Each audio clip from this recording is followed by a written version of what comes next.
That's how I'm going to draw their attention. Yeah, for the time being, yeah, your cups can be down. Okay, good morning, everyone.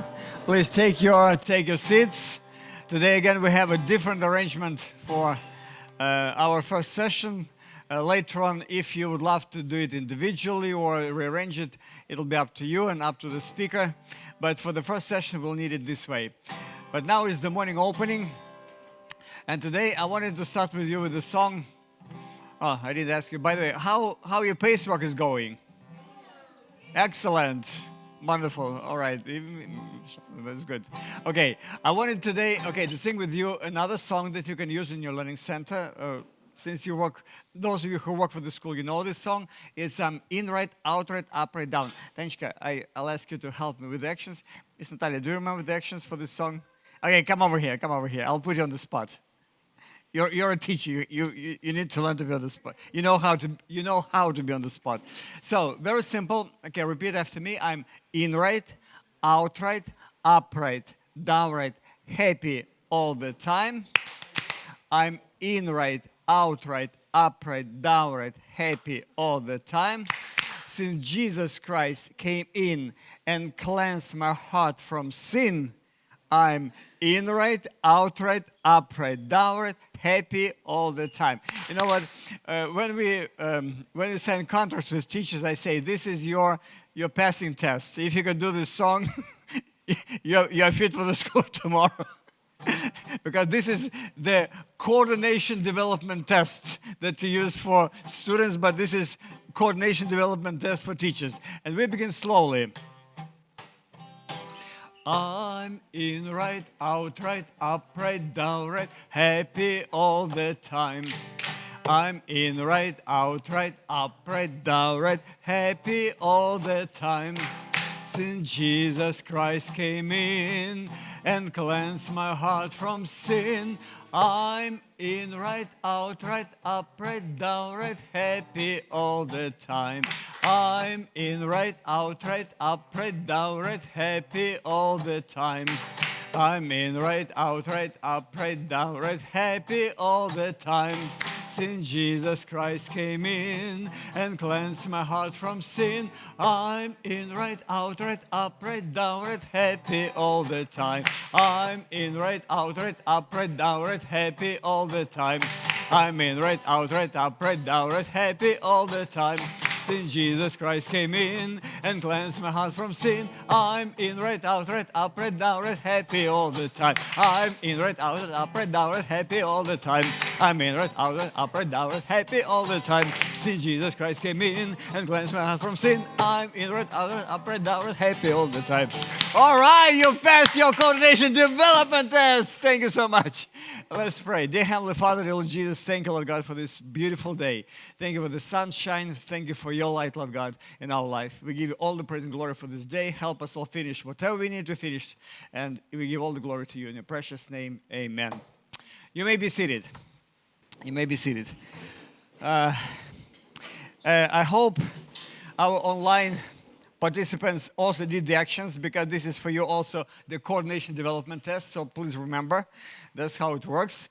And as I promised yesterday, because it was my fault, I got carried away by the wisdom philosophy of educational reform, and I went into 2 sessions. So today I'm squeezing 2 sessions into 1. And so I have to finish by 9:45. That's why if you allow me to start right now without dragging my feet any further with anything. And our schedule, you already are aware of the schedule. Basically, we'll have in the beginning a few sessions, breakfast, of course, after the first session, and then you'll go into your pace work, because today your goal is to finish as much as possible with your paces, so that tomorrow you can really finalize everything and we'll be done and the training will be over.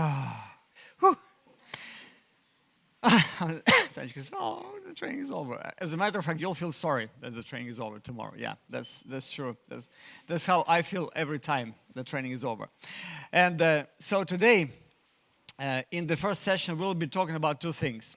We'll be talking about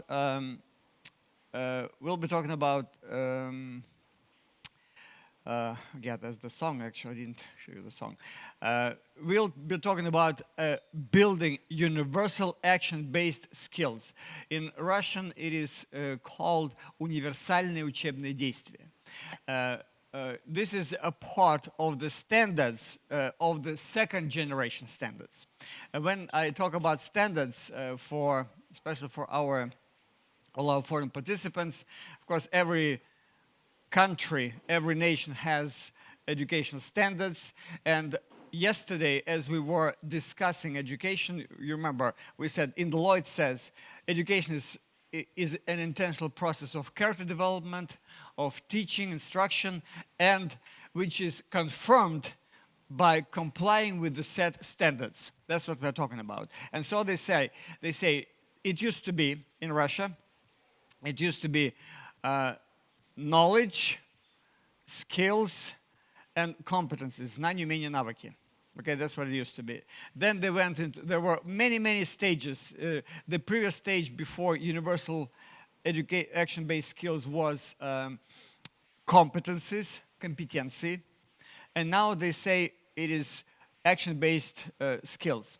And we'll see how we are addressing those standards and what kind of skills we are developing in our students. The most recent, I think you are sitting here. If you grab a chair, as far as I know, yeah, because there's a certain intent for you to be there, yeah.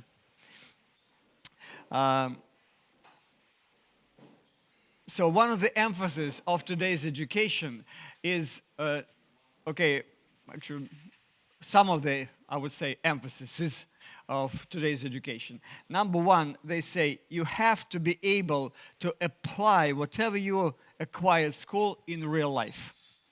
They say it's not enough just to have good knowledge.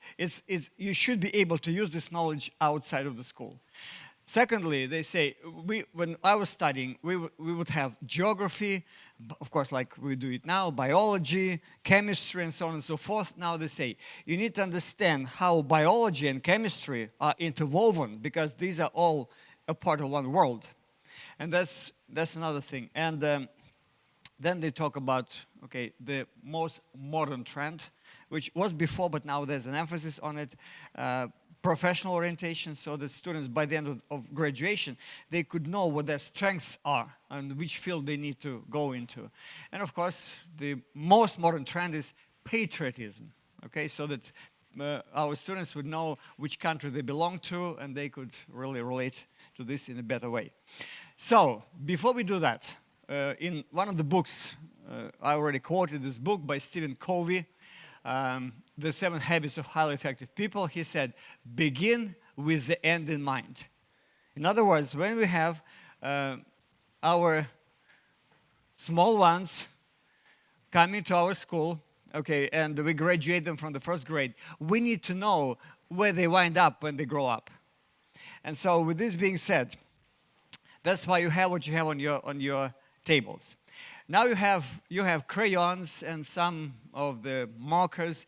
You have glue, you have paper, you have watercolors. That's why I see you're here. That's why I asked you to sit at this table. So I'd love for you, I'll give you 5 minutes, and I would love for you to draw a picture of a graduate. How you view your graduate. And then after you've done, we'll display here, and one of you will describe how you see your graduate, like what kind of person we are graduating, what kind of student we have prepared, and what competencies they should have, what kind of character should be there. But try to draw it. You can use words as well. No, just team. It's a teamwork. Yeah, you build, the 4 of you build. However you want. The idea is ultimately you should show a graduate with all the things that they should have. And you have a more challenging thing because you have this. You can use anything, yeah. Since it's a teamwork, guys, if you want to grab something from another table, you're welcome to do so too, okay? It's it's up to you. Be resourceful. That's the idea. Be resourceful. So if, we'll have some 5 minutes for this. For our online participants, what I would like for you to do is actually to create your own image of a graduate. You can make a drawing. You can just write some description of a graduate. So however you prefer for your graduates to look like. And we'll display your pictures or your statements later on. You have 5 minutes to create an image of a graduate the way you see our graduate. Thank you.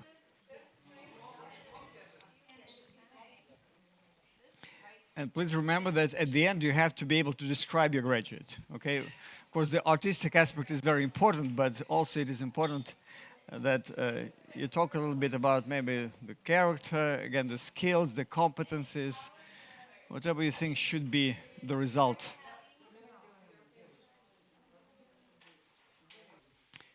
Yes, please remember about the time limit, because in our school we have only 11/12 years to create a graduate. You have 5 minutes, a little bit less. Oh, yes. Oh, yes.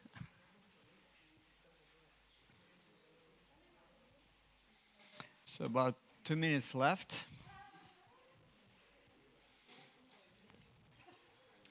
We'll see if you'll need maybe a minute or two more. We can add a minute or two. Yeah.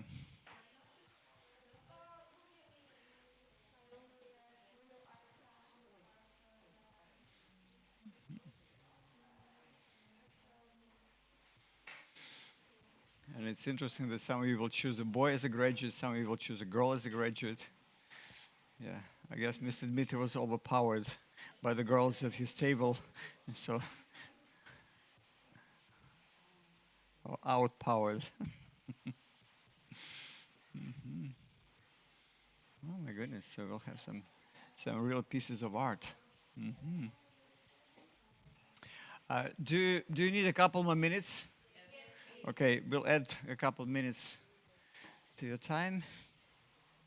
And so our online participants, yes, please also do something. Yeah, I see that. Ekaterina, yeah, I see your ideal graduate image. Very good. So other participants, you're welcome to chip in.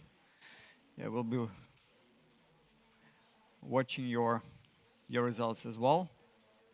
So we're adding a couple of minutes to our offline students.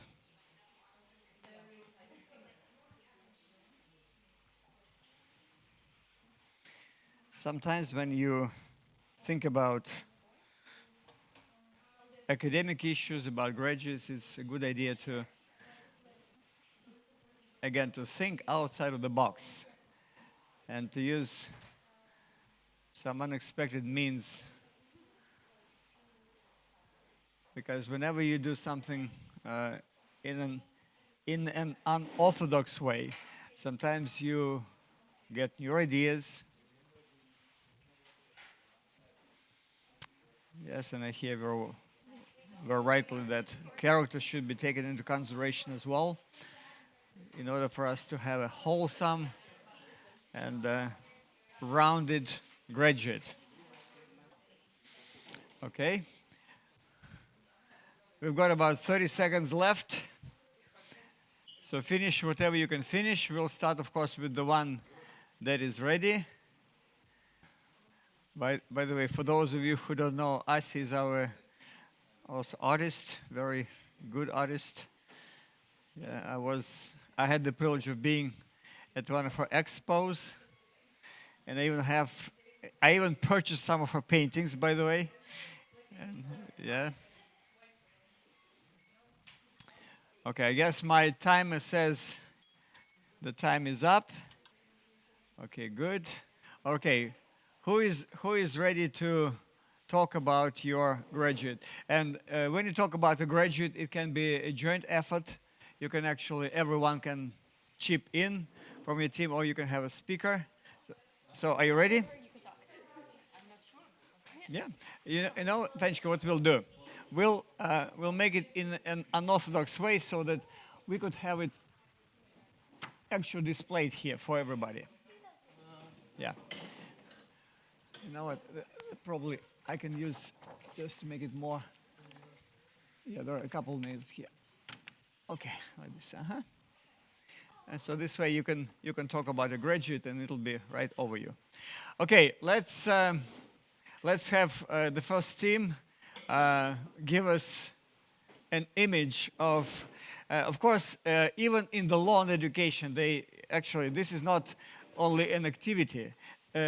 About, I don't know, 2013, when the new law on education was adopted, they introduced this concept of an image of a graduate, образ выпускника. That's how it sounds in Russian. And so, which is a very smart thing, because as I mentioned in the beginning, we begin with the end in mind. Mr. Dmitry, the floor is yours. Mm-hmm. Thank you. Thank you. And now our graduate is standing on firm ground, and look at the souls. He or she has got mature soul. Oh, that's an interesting illustration, mature. And when you say mature soul, I write S-O-U-L, right? Yes. Yeah, not S-O-L-E. Mm-hmm. In parentheses. S-O-L-E. And she or he has a bright spirit. These balloons. And look at the fingerprints. They are unique. So each of our graduates is unique. They may wear same gowns, same caps, same kind of work, but each one of them is unique, like these fingerprints. Thank you. Thank you. Let's give a big hand. Thank you so much. Mr. Dmitry, thank you so much. Okay, who else is ready? So can we go with yours? Okay, you can grab the microphone. We'll use another set of nails here. Hopefully, I saw more nails here before. Yeah, I see in the middle. It won't. Okay. Is there a nail? It's a screw, broken screw. Okay, let's see how it goes.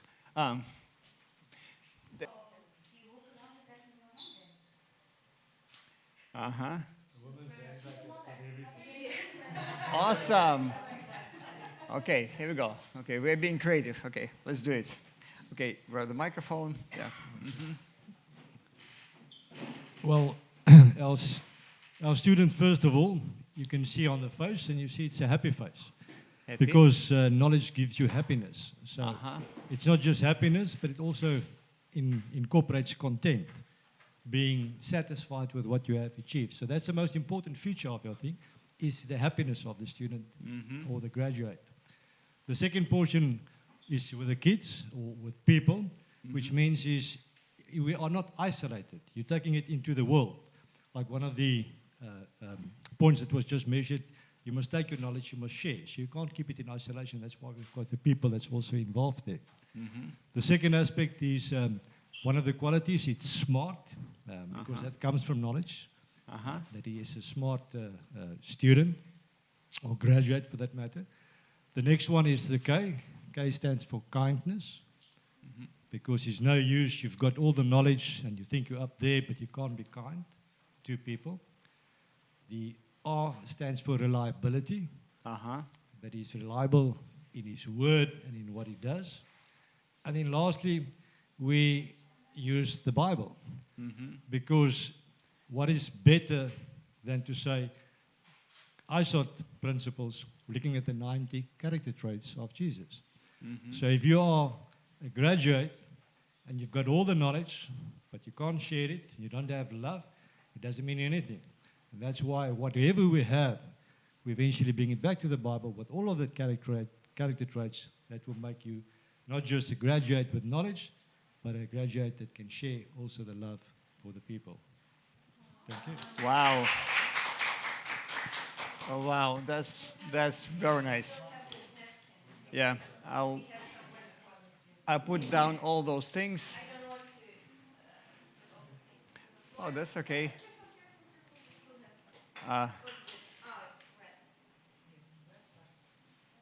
Okay. And you see, that's I would say that's a freshman, very fresh paint. No, no, no. Let's. Can we? I will make You a think, better. can we have Okay. double scotch again? I think the mic on. Yes.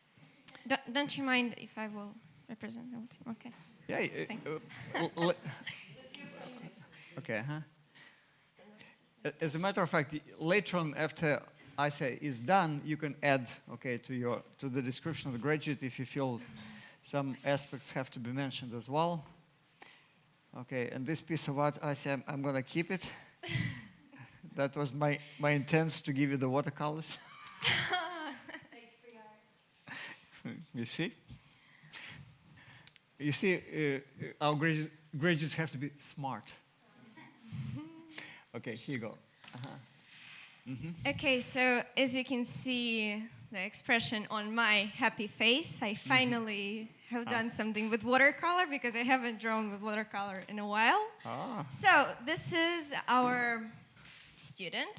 The first detail is his robe. And as you can see, it's very colorful, it's very unique, and all those colors and little details are representing different skills and knowledge and separate areas, right? But as I want to mention, we have a few empty puzzles on one of his sleeves. That means that he still have this kind of free space to fill in with knowledge, and maybe he will go to university or college, or even his life experience will fill in these little pieces. So also one interesting detail is the thing that he's holding in his hands. It's a little bird, a little shiny fairy tale kind of bird, and it represents the spirit that student, the graduated, yes, graduator, right? Graduate. Yes, the graduate is caring because he is not an adult yet. He is a teenager, as you can understand, right? And he's still having this childish side, and you don't really know whether he will keep it, or maybe this side will grow into a very strong and big bird and lead him, or it will remain a tiny little funny side that sometime will come out. So yes, I think that's it. Wow, thank you so much. Okay, anything from your team? You did great. I don't think. Yeah. Okay, guys, this is awesome. Okay, blue one, these are comments from the first team, green ones from the second team, red ones from the third team. Just to an interesting thing, eager to learn in free spaces, which means also was meant as he is still open. That's great. If we graduate somebody who is eager to learn, it'll be like Evald Ilyenkov, who said that in the future we will consider not educated, not the one who doesn't know something, but who is not ready to actually live alone what he learned and learn new things. That's perfect. I love this thing about, very mature soul. It means that he already has some principles and foundations in his life. That's very good. Of course, being unique is very important, that he recognizes his uniqueness, because people tend to compare themselves to others. And this is the wrong thing. I mean, if we're in a particular field, like I'm in the field of photography, I compare my pictures to pictures of other photographers, definitely. But it doesn't mean I have to compare myself to a musician, because I'll be always just a failure as a musician. So, in other words, that's good that if they recognize their uniqueness, they can recognize uniqueness of others and actually build people up. That's very good. I love this happy thing. You know what? Mr. Lawrence, I was in one of the conferences, and they gave the floor to the professor, a very famous one in Russian. I'll try to remember his name. His name is always Evold, but not Ilinkov, that's a different one. And when he started the opening session for a big group of educators, most of them were professors and deans of universities, school principals. And he would say, what is the purpose of our school? Like, what should we really have as an outcome? And he said, we need to build happy children. This is our goal, so that our graduates should be happy people. So that was his opening statement. He said, everything we do, we shouldn't just subdue them. Of course, being social, not isolated, smart, kind, reliable. So this is all about character. Of course, the Bible is there, which means that he should really refer his life, okay, to the biblical things. And Asa, okay, and guys, your team, you said, that's how I put it down, being as a child. And you say, we don't know whether he will keep it or not. Unless you are like little children, you will never enter the kingdom of God. I think this is a good one. That's a good one, that they should keep being a child in their approaches and being able to trust. And of course, the bright spirit, to me, it is correlating with happy. I loved colorful, of course. What Isaac would have said. Colorful, of course, colorful, yeah. Should be colorful, yeah, should see all the bright things. That's a very good description of your graduate. So thank you very much. Give yourselves a big hand. You did great.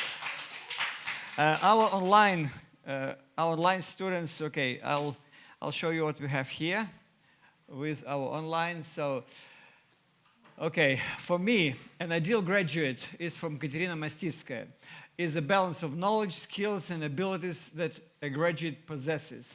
All requirements for the development of the educational program are prescribed in the federal state education standard, but in my opinion, the most important of them are developed personality, creativity, critical thinking, as well as stable moral values. Katya, thank you very much. Very good. Josh, okay, from you, Polivka, so from you. For me, a graduate is that person who has achieved a goal. They have set a course for themselves, whether high school, IST certification, college education, etc., and have been triumphant in meeting the academic requirements and in finishing their course of studies. A graduate is one who has been thoroughly trained and prepared by the staff, not just the teacher teaches a graduate. And when a person successfully graduates, the entire school has succeeded. Thank you very much, Josh. That's very good. Victoria, the ideal graduate, in my understanding, is a person with a good education who knows what he wants in the future. The graduate who knows his goals and has a high motivation for his life. That's a good one, high motivation. This is a talented person brought up in love and respect of teachers. A good point, brought up in love and respect. And a graduate is a person, Galina, who knows how to obtain and gain knowledge and ready to study all his life. Basically, Galina, your final statement dovetails into my next portion of the session, and when we are going to be talking about competencies. Okay. So in order for us, I would say, to create this graduate, according to the law on education that we already mentioned, and according to common sense that I hope we all have, so they say that today we need to give heed to the following types of universal skills. Number one, personal, личностные, regulatory, регулятивные, general cognitive, общепознавательное, and communicative. So when we talk about communicative, we'll deal a little bit with bilingualism. And so when we talk about first part, which is our personal universal skills. So number one, there are a few things involved there. So without personal. Number one, they say, it's according to the state standard, they say that we need to help students have this self-determination. In Russian, it sounds like самоопределение. It means a person should be able to understand his place in this world, which is based on finding the purpose. Look, that's very biblical, actually. finding the purpose. And they say in order to be able to find the purpose, you have to have certain values, moral and ethical evaluation of what is happening. So when I looked at that, I thought, wow, they talk about school of tomorrow. They talk about school of tomorrow because, yes, we say we want our students to understand their place in this world, why they're here, what their purpose is. And they also, when they say finding the purpose, they also talk about that today it's not enough for a teacher to tell the student, it's important you study. They say it doesn't work. It doesn't work. They say they need to find their own purpose. Why I need to study. Why I need to develop character. And why do I need to learn history from Mrs. Alexandra. They need to understand, why do I have to come to Miss Jana and do all this art? Like, why they... So this why has to be inside of a student. And you remember in our first illustration of controlled motivation, donkey, you remember one of the things that a donkey should have? Self-motivation. That's what we're talking. If you find a purpose, like if you know why you're doing it, like all of us, we don't have to have anybody cracking a whip and just making us move. We'll be moving by ourselves if you know the purpose, if you know why we want to do it. And of course, okay, this part, moral and ethical evaluation, that's what you were talking about, having a good foundation in life. If they have this foundation, then they say they should be able to evaluate whether some things are good or bad. For example, an advent of the nuclear energy, is it good or bad? On the one hand, great, now we have just more energy just in one concise space. On the other hand, Chernobyl. On the other hand, the nuclear weapons, good or bad. So that's your moral evaluation of things that are part of our life. And in our School of Tomorrow curriculum, of course, I will reiterate this. One of the main goals is to build character based on biblical principles, and we have it inside of the curriculum. When people ask, okay, do you have like a special Bible study? Yes, we do have a course of Old Testament and New Testament for high school students. But otherwise, all these things are interwoven into the curriculum. School of Tomorrow is not unique in this, believe me. There are many other curricula that do the same thing, but in our case, it's, again, one of the tools that you can use to build character of our students. And, of course, our goal is to train up a child in the way he should go, so when he's old, he will not depart from it. I keep reiterating this principle. Then, next set of skills that our students have to have. Regulatory. The name itself suggests the meaning and what is implied, of course, how you organize or regulate the academic process. So that's what it's all about. And when they talk about regulatory actions, look what is number one. Number one is goal setting. It's in the law of the Russian education. They say now we need to teach students how to set up goals for every day, for their studies, for their development, and so on and so forth. Number two, planning. It means they need to know what kind of goals they need to achieve in a prescribed period of time. All this terminology sounds familiar to me somehow. Number three, prognosis. Sounds to me like academic projection for the students, or sounds to me like honor roll projection. You see, prognosis, yeah, what should be done and how much work needs to be accomplished. Control. Of course, control. You need to know how you're progressing. Somehow reminds me of scoring, somehow reminds me of all the requirements that we have in our program. And then I love the self-control. In Russian, it's волевая саморегуляция. It means a student should be able to exercise his will in order to complete the goal that he set. Guys, I'm not talking about School of Tomorrow. I'm talking about the law of education of Russia. That's what it is now. I'm talking about the federal standards. And number three, correction. Of course, if you've done something wrong, you need to correct. Why do our students go to correct their work when they score? Interesting. Interesting. Again, I'm talking about And then, of course, evaluation. Okay, to see how your result matches the criteria. When they get percentage for the final test.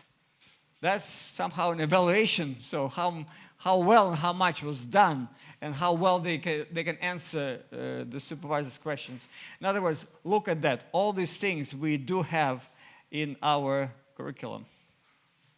Yes, Mr. Daniel, we have it in our curriculum, don't we? Yeah, he's one of the sons of Mr. Daniel Abu, that's why I refer to him. And really, those regulatory, universal, action-based skills, they all, and it's in the law, in the federal standards, it all should lead to make students an independent learner. So they could not rely only on the teacher, but they also could do things on their own and organize their own work. And when we spoke about evaluating, so of course one of the ways to evaluate and correct and check the progress is when they score and do all these things in the learning center. And goal setting, of course, is what we all know. Then general cognitive action-based universal skills. Of course, cognitive means how we learn, how we acquire information material. And so when we talk about cognitive skills, so we have the following things. We need to be able to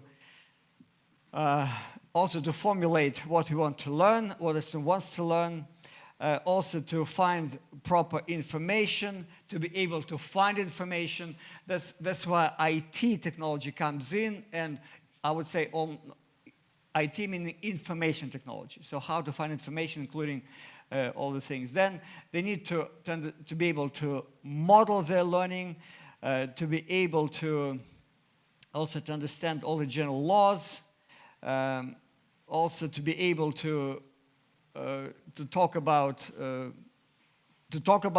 express themselves. By the way, one of the problems of today's education, when students come up and express their ideas, sometimes they cannot formulate. So they lack words, or they lack really the ability to, but that's already communication. We'll talk about it later. And then, of course, talking about the logics.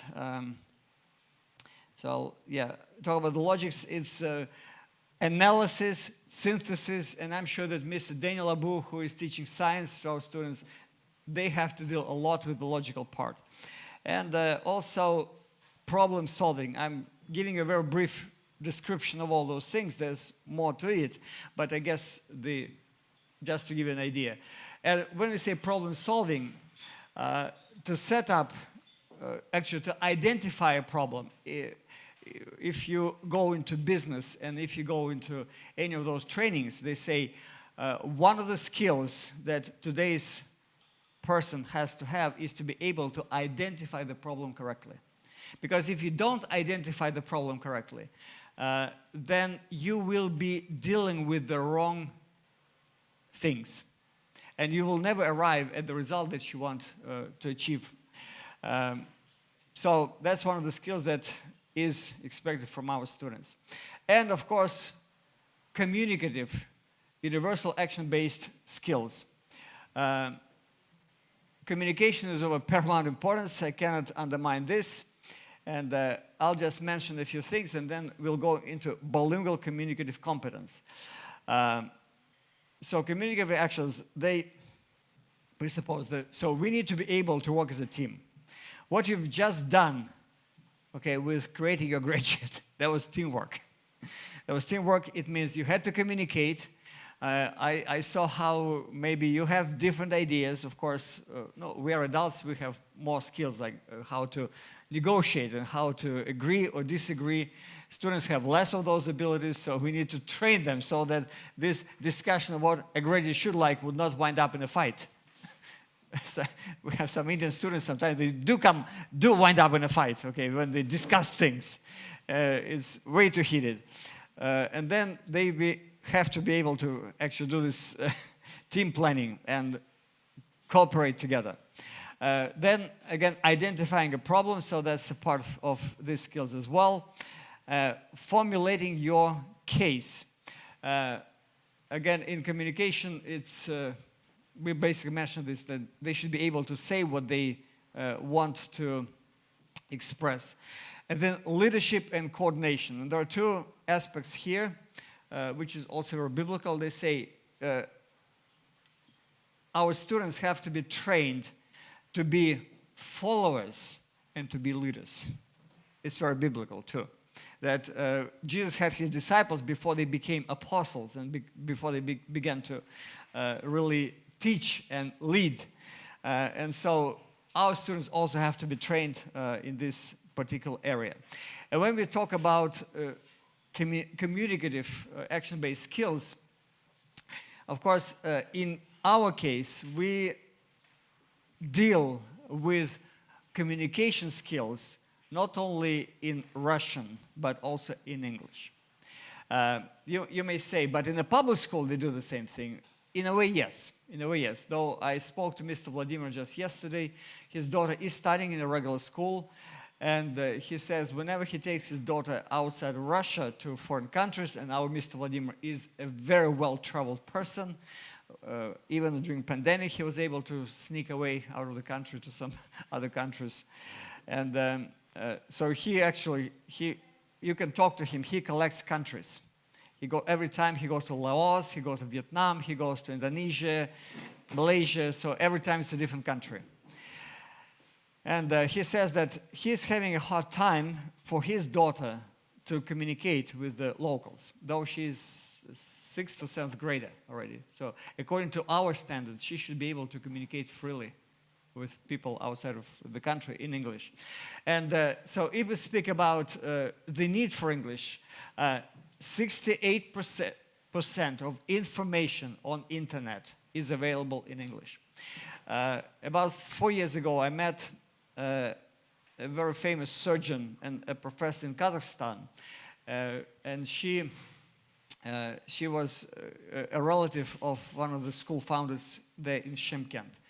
And she told me, Len, right now I'm learning English, because she says, in order for me to be up to par in my profession, I need to get information from internet. She says, mostly all the articles about new things, they are in English. And with all our international community that we have in our school, we have people from Russia, from the Ukraine, from Africa, as a continent, of course, from Asia. I would say that one of the tendencies now in Russia is to learn Chinese, and they also said that we are going to learn Swahili. Yeah, and I have nothing against Swahili. That would be a great thing. If somebody learns Swahili and some other African languages, which would be great. However, you're not likely to find a lot of information in Swahili on the internet if you talk about your particular career. That's why I believe we should exercise like sensible approach. Yes, if they require from the state to do it, render to Caesar what is Caesar's. But like common sense also says that we should not depart from English and continue learning it as well. Because at least many years, I was talking about professional mobility of our graduates. So they could go to any country and work there, study there, tour the country. Hopefully it'll remain, and let's pray that things will be going fine. And so when we talk about bilingual approach, there are different understandings of bilingualism. Some say it's ability to speak two languages, most common. Then they say the frequent use as by a community of two languages. Some countries are very bilingual. Russia is polylingual. And some also have a definition, the political or institutional recognition of two languages, like Canada, English and French. So that's bilingualism. Types of bilingualism. Consecutive, that's how we learn. And who learned English after Russian or after your native language? Okay, most of us. Okay, who learned English? Okay, then there's another way. Simultaneous, when you learned both languages, like Russian and English, Tanya, for you, were almost together. Yeah, at the same time. That's simultaneous. That's what happened to all of my kids.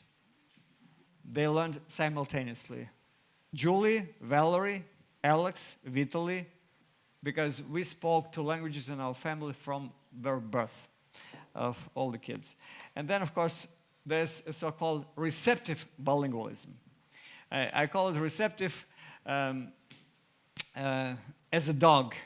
I understand, but I cannot say. That's receptive. Oh, yeah, Tanishka, no, you're not receptive. No. No, Ms. Zhanna, no. You're no. Receptive, but for example, when people ask how many languages I know, I say, I can speak Russian, I can speak English, I can speak Spanish, less than English, but I can speak and I can understand. Then I can say that at the receptive level, I know Ukrainian and I know Belarusian. Not that I really know those languages, but when people speak, I can understand. That's my receptive. But of course, if I try to speak, I won't be able to speak. But at the level of some understanding, yeah, I can do it. So I can say I know 5 languages. But it's not really true. True is 3 languages, yeah. But receptive level is there. And so with our children, so when we were graduating from our university, our first daughter, Julie, was born when we were 5th year students at the university. And so when we were marrying, we made a covenant, not only a marital covenant, but a covenant that we are going to train our children to be bilingual. And at that time, I already, by the end of my university, I understood. And Anya and Nastya, so that's what you also have to somehow take from this training and bring to your school. That the only way, okay, to teach proper English or to help acquire English and master English is to create the English environment. That's the only way. School of Tomorrow is not your answer, by the way. School of Tomorrow is a tool, a wonderful tool to create the environment. As long as you use it to create the environment, it's good. If you don't use it to create the environment, it won't work for you. So that's the bottom line. And so we began to do it like this. I spoke English to Olga. I spoke English to Julie, and Olga spoke English to me and spoke Russian to Julie. So that was our first experiment. This way, we ensured that Julie hears English from me all the time, to her and to Olga. And Olga was speaking Russian to her, English to me, so she also had in her mind, bilingual is all right. It's normal. It's like a norm. By the time Julie was about 5, when she was asked, okay, Julie, who's your dad? She knew that I was the CEO of school, like a president, and she knew that to her I was an American father. And she would say, she would put together, I'm president of America. My father, he's an American president. That's what she used to say about me. Yeah. And then we had a funny episode. I share this story in my sessions. When she was visiting with her grandma, it was in Viksa, Nizhny Novgorod region. And she called me and she's speaking English to me. The reception is poor, though it was the landline, but still the reception was poor.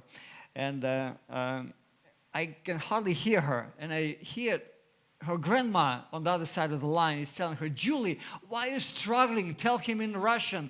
And Julie turns to her grandma and she says, Grandma, how can I tell him in Russian? He doesn't understand.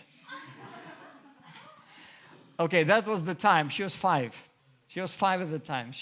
Somehow, I have no idea why she got this thing that I don't understand Russian, because definitely in 5 years, she had more than one occasion seeing me speak Russian or hear people speak Russian to me, guests or relatives coming over. But anyway, she thought I didn't understand Russian anyway, and so I thought it was time to confess to my daughter that I understand Russian, that I'm from Russia, and even though when she came back I confessed, it took us 2 weeks to be able to speak first Russian, to have first Russian communication with her, because the pattern was established. So if you establish the same pattern with your students, it would be great. If they know that the only way you can respond to them will be in English, even though they know you know Russian or whatever. So that would be great.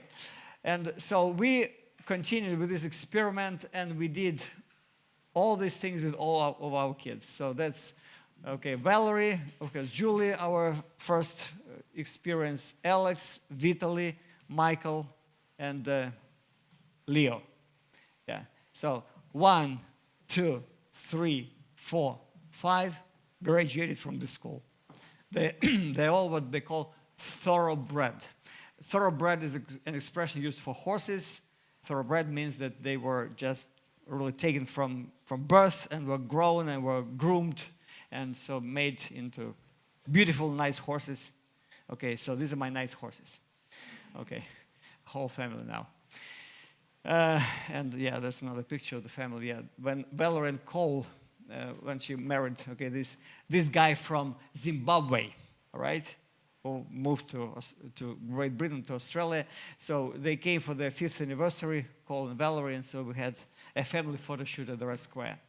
And I will say that in different ways, so we trained all the children to be bilingual. And so they say, actually, I already had some of the thank you, Dad, for doing this, because they believe it's really good for them.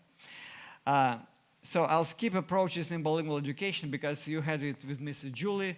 Immersion, I will only mention transitional means when, for example, you begin studies in your native language and you transition gradually into a foreign language, English, for example. And developmental, when you actually, this is bilingual, when you do both languages, and that's the approach we exercise in our school, when both languages are used. As I already mentioned in my first session, praise God, the Ministry of Education accepted this approach of being bilingual, and the agreement was signed with the Ministry of Education. And there were different stages how we were approaching bilingual, but we finally got, and I'm reiterating this approach, we say, render to Caesar what is Caesar's and to God what is God. It means if the Russian government requires certain things, as much as possible we comply. So we could have a license and accreditation. But we do add School of Tomorrow to the national program, and this way we're able to render to God what is God's, because that's what we believe kids need. Albert Einstein said, once problems cannot be solved by the same level of thinking that created them. So since 1992, what we've been doing in this school, we've been trying to develop bilingual education. And every time we think, oh, we have arrived, all of a sudden, Albert Einstein is saying, no, no, no, no, no. Now is the new era, the new time. You cannot continue doing bilingual the way you were doing it 5 years ago. Rethink, think out of the box. Ah, Einstein, why are you doing this to us? And so one day we finally say, look, we understand that we cannot do languages without culturological approach. Natalia Borisovna Krylova is one of the authors from Russian education who wrote a book on culturology of education. So she basically says you cannot really give a good language without culture, cultural patterns, norms and values, socioeconomic setup. So we need to understand all these things. We cannot just be good communicators, and we cannot have communicative competence in a foreign language.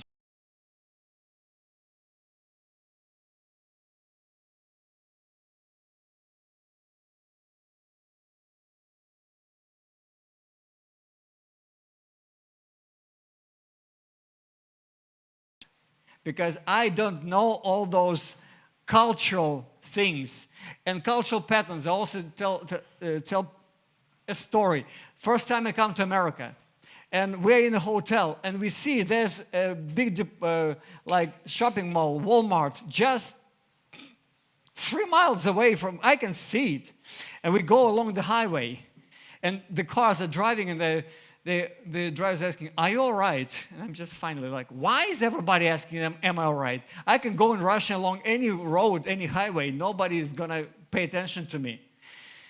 Finally, the police car comes up. And they ask, are you all right? We say, yes, yes, we're in perfect shape. And I'm having a group of like 3 more people with me. I believe Olga was with me as well. And so the policeman says, do you know that it's illegal to walk along the highway?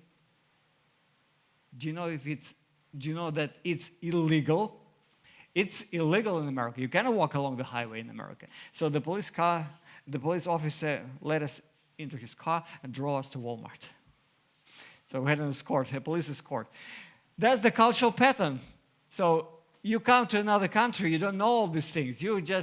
And the first time I was in America, I was in trouble all the time. And when I left after the first visit, I said, what a not free country America is. Whatever I do, I'm doing wrong. And it took me 2 or 3 visits before I began to understand. That's why she continues that it's very important that when you go to a country, that was our picture from Australia this year, you need to learn about those elements of the culture, and you need to immerse yourself into this culture. That's why it's been my encouragement, and it will continue despite all the politics, that teachers should travel abroad. And they should be in other countries, South Africa, Australia, Canada, US, Britain, whenever the gates will be open, in order to be able to understand better all these things. And then, of course, this individual immersion into the culture. Then we can talk about communicative competence, and Andrei Viktorovich Khutarskoy, one of the authors of competence-based approach. Компетенции – это от него.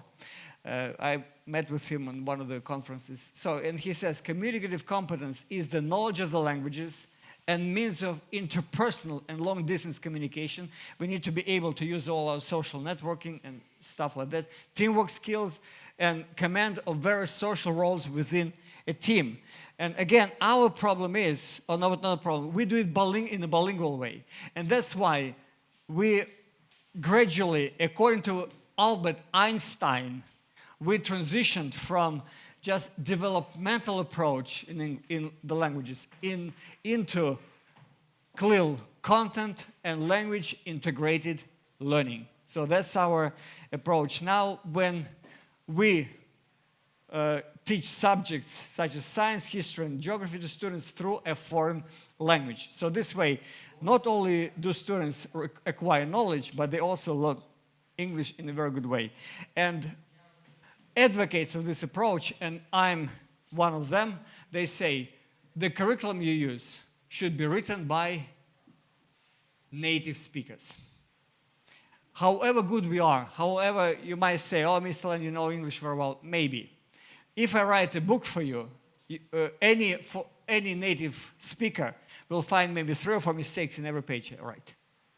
They'll say, we don't say like this. This is not quite a good expression for this.